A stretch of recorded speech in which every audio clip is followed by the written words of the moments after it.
Well, we're talking to Rus Bradburd, author of 40 Minutes of Hell, The Extraordinary Life of Nolan Richardson. Nolan Richardson will be coaching the Tulsa Shock tonight against the Chicago Sky at the Allstate Arena, and Marion Jones, former Olympic athlete, will be running up and down the court for him and with his other players, some of whom are quite renowned.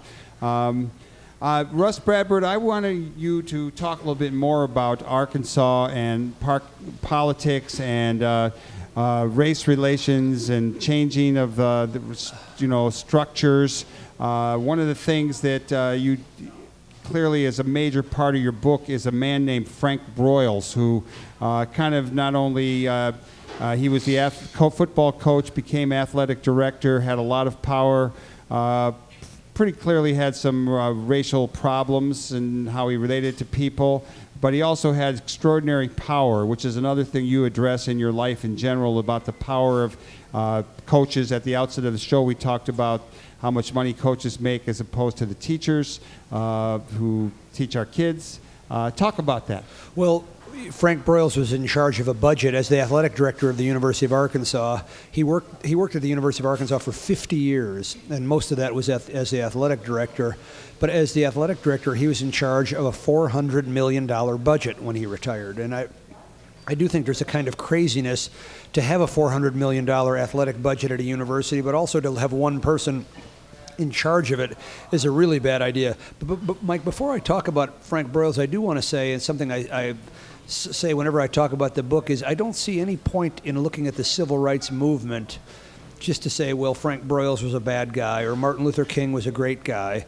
I think that the point of looking at any of it is to think, what would I have done if I was in the same situation? And so while the book is hard on Frank Broyles and there's times when it's hard on Nolan Richardson as well. It is. But I think that in general that's not the point of the book. I would hope that people would take away from any study of this book or anything in the civil rights movement not to condemn this person or glorify that person so much as to say, and certainly there were heroes and villains in the civil rights movement, but I think the real important aspect is to think, what would I have done? And I don't know what I would have. In Chicago was where we threw bricks at Martin Luther King's head. So Chicago wasn't any great. I think all of us, we think, we've been involved in the civil rights movement, the progressive movement. I often wonder, what if I had been born in the South in 1840? Where would I have been? Yeah. You like to think, I would have been good. I would have been progressive, but it's doubtful. Yeah, and it's so anyway. To get back to Frank Broyles, who's sort of comes off as the villain in many ways in the book 40 Minutes of Hell. He was very much a man of his time. He was born in Georgia in 1930. Never played against a black athlete. Never coached against a black coach. But his greatest teams as the football coach at University of Arkansas were in the 1960s when the entire league was all white, and he was the last coach in the league to desegregate his team.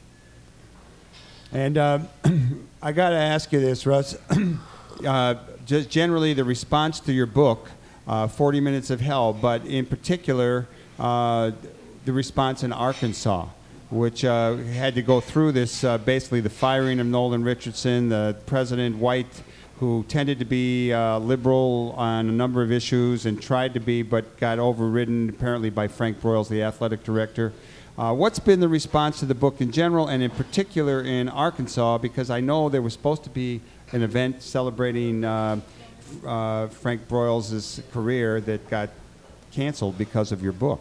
Well, so let me also say that Frank Broyles is a complicated man, like Nolan Richardson, like all of us, and which I think makes for a better literary figure. But he was also the man, as people in Arkansas point out, he was the man who hired Nolan Richardson. It was his decision to bring in the first black coach in the South. So it's not like it's not a totally black and white issue, if you'll excuse the expression.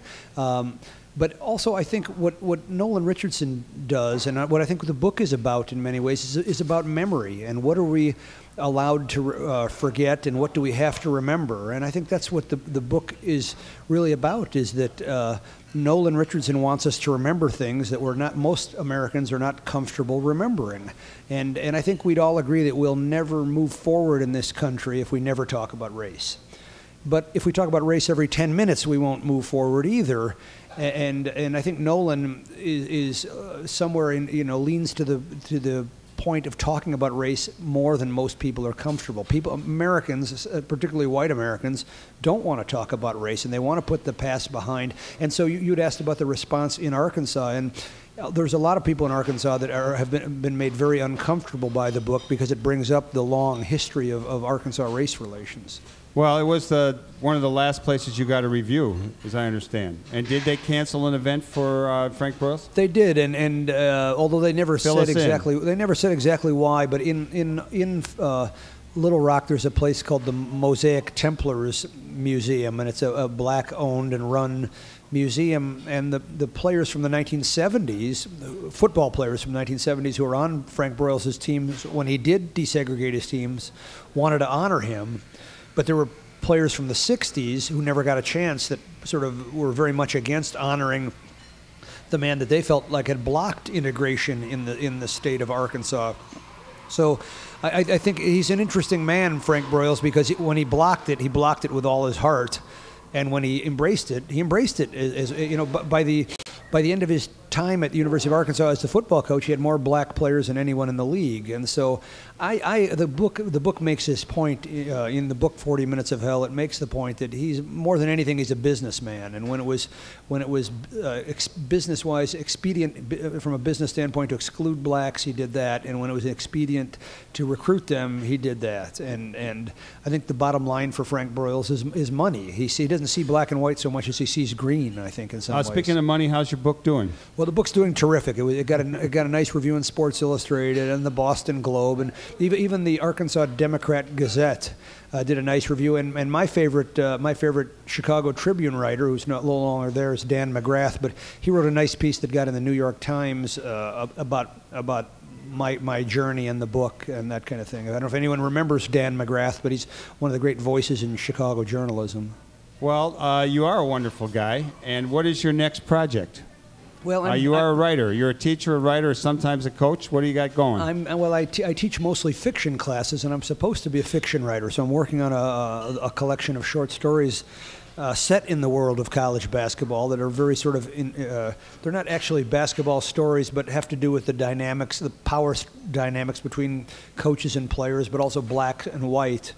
And so it's a short story collection, and I probably won't get Bill Clinton to blurb the front of the book, but it's something I enjoy doing anyway, and hopefully I can get that published someday. What's your writing regimen? I know you have a daughter. You have a wife who's also a professor, and Connie Wazine, a pretty renowned poet herself. She has to write. She has to teach. You have to take care of the kid. When do you write? Well, I'm a morning person in terms of trying to write. So I do most of it in the morning, and it's just, for me, it's just a matter of it was the great advice that Connie gave me when we first got married, was to sit my butt in the chair every day for 3 hours. And so that was a good start. My wife told me to write 10 minutes a day at least. 10 minutes a day at least. I can't even do that. I'd say she's going easy on you. But yeah, so but much of it, like any writer, is I'm trying to read as much as I can too. So that and as you know, having a 4-year-old sort of puts a little bit of a crimp in your schedule. But so I spend quite a bit of time at the playground and chasing her around the slides. But it's been I've just try and budget my time and try and write a little bit every day. It helps. I haven't had a television for 20 years, so it helps not having a television. You don't know what you're missing. Yeah. Anyhow. Rus Bradburd, there's one last thing I would like to ask you before I make a couple of announcements. One of the things that's close to your heart is Basketball in the Barrio. And it's a program you started when you lived in El Paso. Tell us briefly about Basketball in the Barrio, which comes up next in 2 weeks. Basketball in the Barrio is actually in Nolan Richardson's old neighborhood. We charge the kids, it's for little kids, little boys and girls, 6 to 10-year-olds. We charge $1, and for $1 they get a basketball, a bilingual children's book, a T-shirt, and a peace poster that our friend Lester Doré makes. From Tulsa. Lester's from Tulsa. Jeez, I didn't know that. Yeah. I was going to say it earlier, but... Well, great. Yeah, so it's been going on for nearly 20 years, and it's under the radar. We don't have a website. We're not, we're not on the internet. Well, you've been on NPR. Well, that's right. And you've been in the Heartland Journal. That's right, and there was an award-winning film made about it, but we're not trying to get publicity for it because we can only take 100 kids. So it's not like it's not like we have no trouble getting 100 kids from Segundo Barrio. And but it's an important. I think it's an important program, and part of it is my reaction to Mike. A lot of these college coaches make upwards of $200,000 a year from their summer camps, but in El Paso, the kids I felt like couldn't afford to go to those camps, and if they even knew about them. Yeah, so the camp in some ways was a reaction to what's going on in college basketball.